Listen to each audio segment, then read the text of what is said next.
नमस्कार मंडळी, तुमचे स्वागत आहे स्वाती's रेसिपी या चॅनलवरती। आज आपण बनवणार आहे व्हेज पुलाव। चला तर आपण सुरुवात करूया। आपण काय काय साहित्य घेतले ते पाहूया।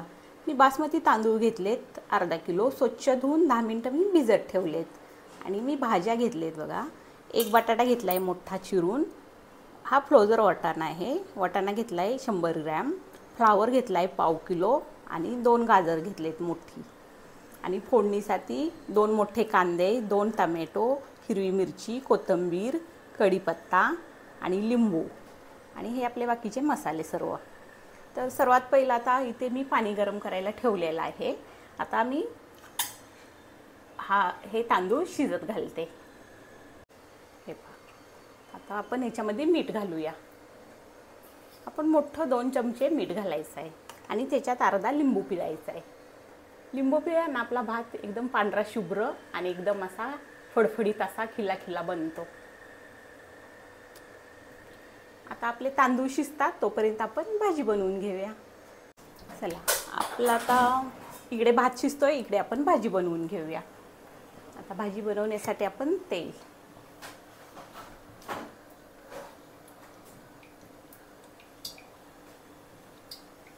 आता तेल आपण चांगलं गरम होऊ देऊया। आपण आता खडे मसाले घालायचे आहेत त्याच्यामध्ये। आता खडे मसाले घातले तर आपण आता याच्यामध्ये कढीपत्ता घालायचा आहे।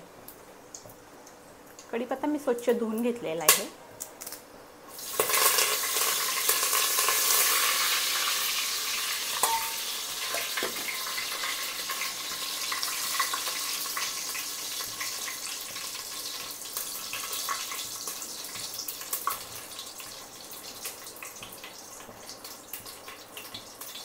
आपण याच्यामध्ये हिरवी मिरची घालायची आहे।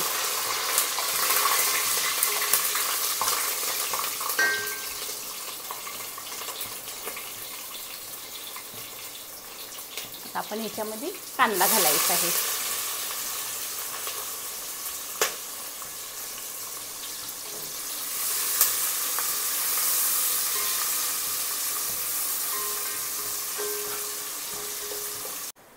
आपला कांदा चांगला भाजून झालेला आहे। आता आपण याच्यामध्ये टोमॅटो घालूया। तर टोमॅटो पण आपण चांगला भाजून घेऊया तेलामध्ये।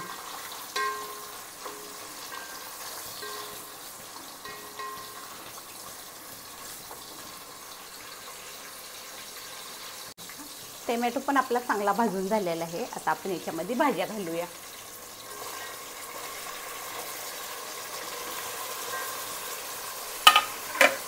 भाज्या पण आपण चांगल्या परतून घेऊया तेलामध्ये।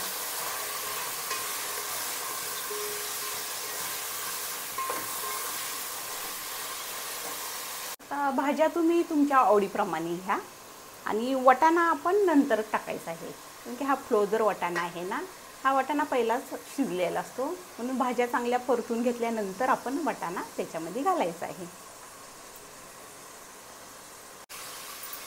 भाज्या आपल्या चांगल्या परतून झालेल्या आहेत। आपण आता याच्यामध्ये अद्रक लसूणची पेस्ट घालायची आहे।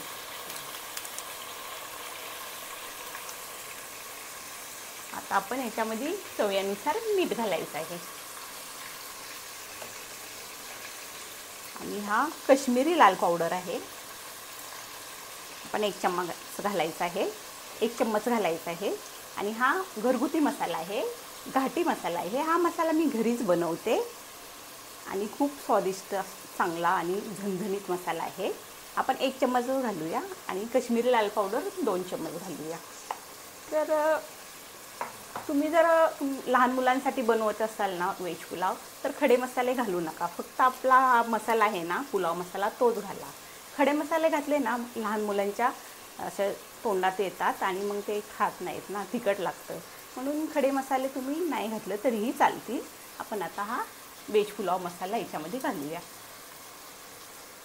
आणि तिखट तुमच्या आवडीप्रमाणे करा।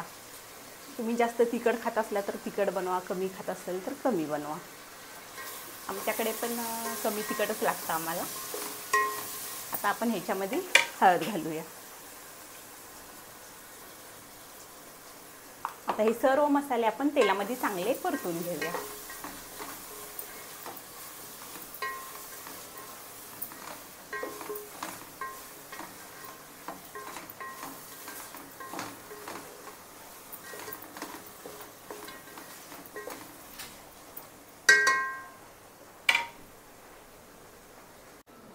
हे पहा, आपलं राईस पण शिजवून झालेलं आहे आणि आपण 80% शिजवून घ्यायचं आहे तांदूळ, पूर्णपणे शिजवून नाही घ्यायचा.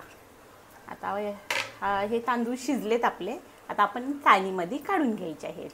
त्याचं पाणी सगळं गळून जातं आणि आपला भात फडफडीत असा होतो.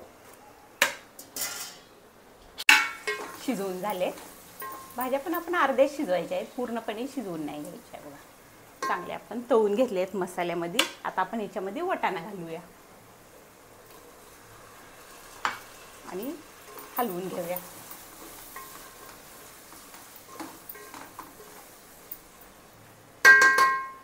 आता आपण याच्यावरती कोथिंबीर घालूया. आता आपण याच्यावरती राईस घालूया.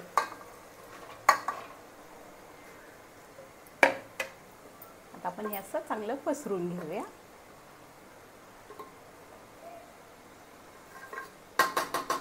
आता आपण ह्याच्यावरती आणखीन थोडी कोथिंबीर घालूया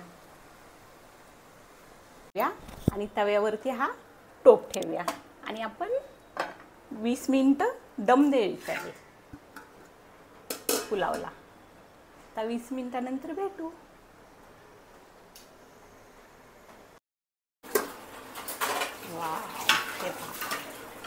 आपला पुलाव बनवून तयार आहे आणि बघा किती खिला बनलाय राईस. बघू शकता तुम्ही. आणि भाज्या पण एकदम मस्त शिजलेत आणि बघा कसा भात बनला, एकदम फडफडीत खिला. चला आता मी पुलाव सर्व करते. तुम्ही बघू शकता किती मस्त असा पुलाव आपला बनवून तयार आहे. खिला स्वादिष्ट, एकदम टेस्टी. आणि मी कोशिंबीर पण बनवली, पापड आणि लोणचं. आणि इथे मी आवाज फ्लो करत आहे कारण की माझ्या माईकचा खूप प्रॉब्लेम आहे. एखाद्या क्लिपमध्ये आवाज येतो, एखाद्या क्लिपमध्ये आवाजच येत नाही. तर जवळपास ना एक 10 मिनिटाची रेसिपी शूट करायला मला 2 तास लागतात.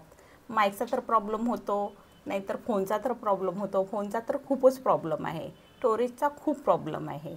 तर प्लीज तुम्ही मला सपोर्ट करा आणि माझ्या चॅनलला नक्की सबस्क्राईब करा आणि कमेंटमध्ये मला सांगा रेसिपी तुम्हाला आवडली की नाही. आवडली तरीही सांगा, न आवडली तरीही सांगा.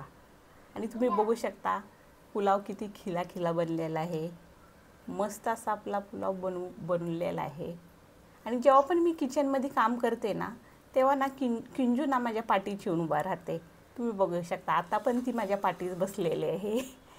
पाठीच बसते ती, नाही तर मला पकडून उभा राहते. मग पडण्याची भीती वाटते ना मला, अशीच करते ती नेहमी.